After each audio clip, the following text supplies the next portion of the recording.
करह विचार याते सब दुख जाए, सभी प्रकार के दुख। वह जो शर्त है परिहरी झूठा केड़ सका, इस शर्त का पालन करना है। जो हम लोग कहां कहां बंध चुके हैं, जहां जहां बंध चुके हैं, काल्पनिक डोर में, माइक डोर में, वासनात्मक डोर में, परंपरावाद में, जातवाद में, कर्मकांड में, आडंबर में, वहां से हटना पड़ेगा। आज से 624 वर्ष पहले इस कलिकाल में सदगुरु कबीर का पदार्पण इस भारत भूमि के अंतर्गत काशी नगरी में हुआ था, जहां पर मुल्ला और पंडितों का बोलबाला था।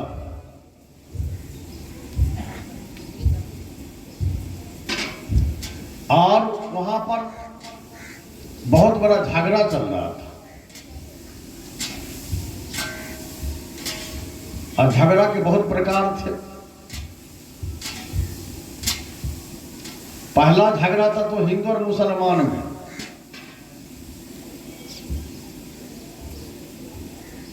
अल्लाह ईश्वर को लेकर, पूरा पश्चिम को लेकर, मंदिर मस्जिद को लेकर। दूसरा झगड़ा था जात पात छुआछूत का। समाज टुकड़े टुकड़े में बटे हुए थे। तो सदगुरु कबीर सर्वप्रथम वहां पहुंचे जहां पर हिंदू और मुसलमान आपस में झगड़ रहे थे, एक दूसरे को मारकाट कर रहे थे। मुसलमानों का शासन था, बोलबाला था।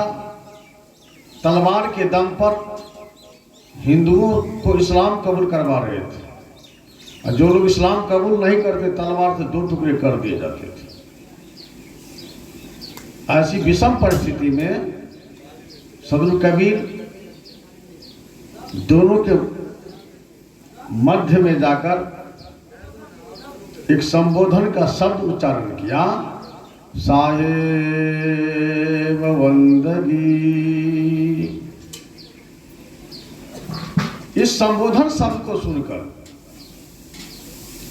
हिंदू और मुसलमान, मुल्ला और पंडित दोनों दौड़े, क्योंकि शब्द में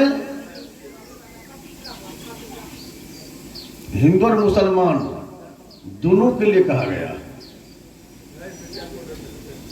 साहिब शब्द फारसी लफ्ज। तो मुसलमानों को हुआ जो हमारे पीर आ गए हैं, हमारे बिरादर आ गए हैं। और वंदगी संस्कृत शब्द है, तो वंदगी शब्द सुनकर हिंदू और पंडित दौड़े, जो हमारे बिरादर के लोग आ गए। और जब दोनों तरफ से आए तो देखा वो एक ही आदमी खड़े हैं, साधु के वेश में। दोनों तरफ से पूछा, आप ही साहब बंदगी बोले हो? कहा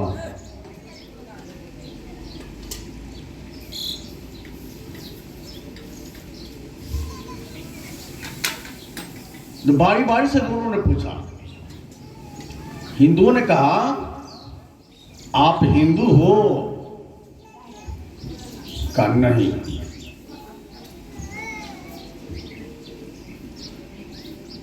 जिसको शंका हुई, इसका मतलब मुसलमान हो।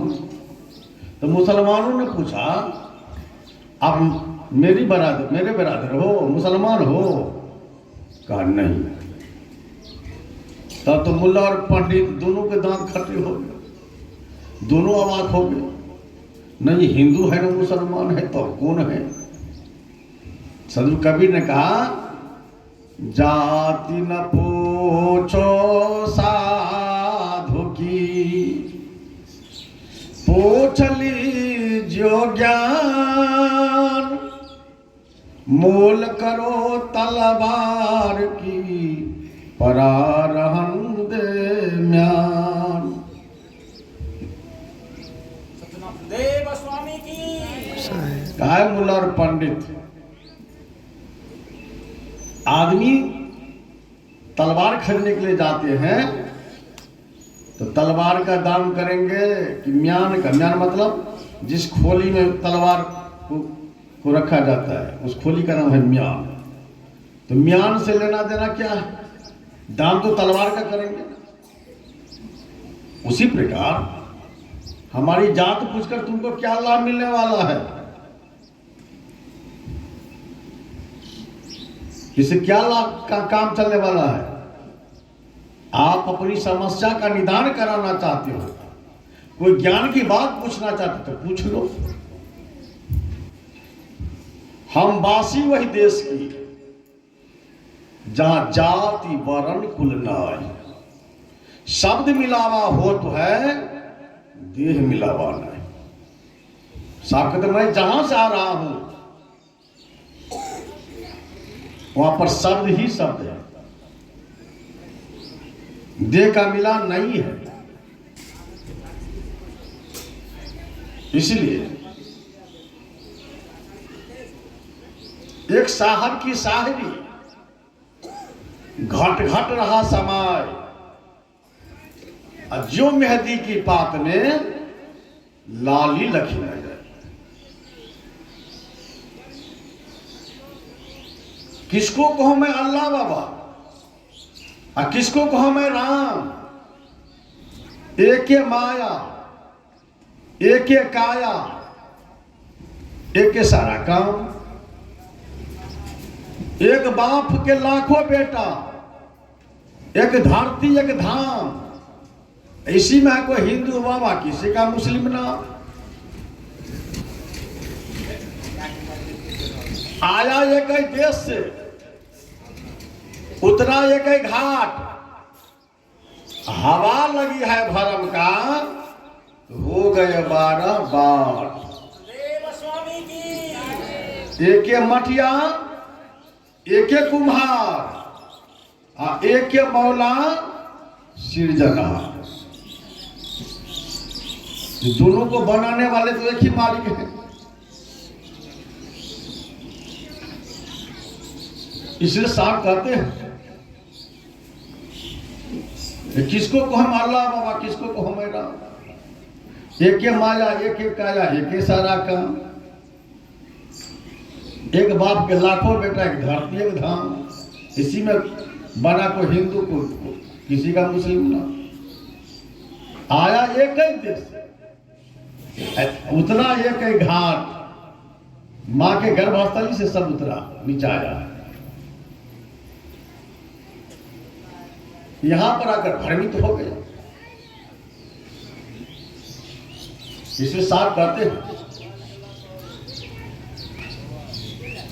इसका कारण क्या है, इस भटकाव का कारण क्या है। अज्ञानता, दुर्मत। इसलिए सकलो दुर्मत दूर करो, अच्छा जन्म बनाओ। काक गबन गति छाड़ के हंस गबन चलिया। जितने प्रकार के दुख हैं, जितनी समस्याएं हैं, सबका कारण है दुर्मति। इसलिए देखें कहीं पर किसी जानवर की सभा लगते हुए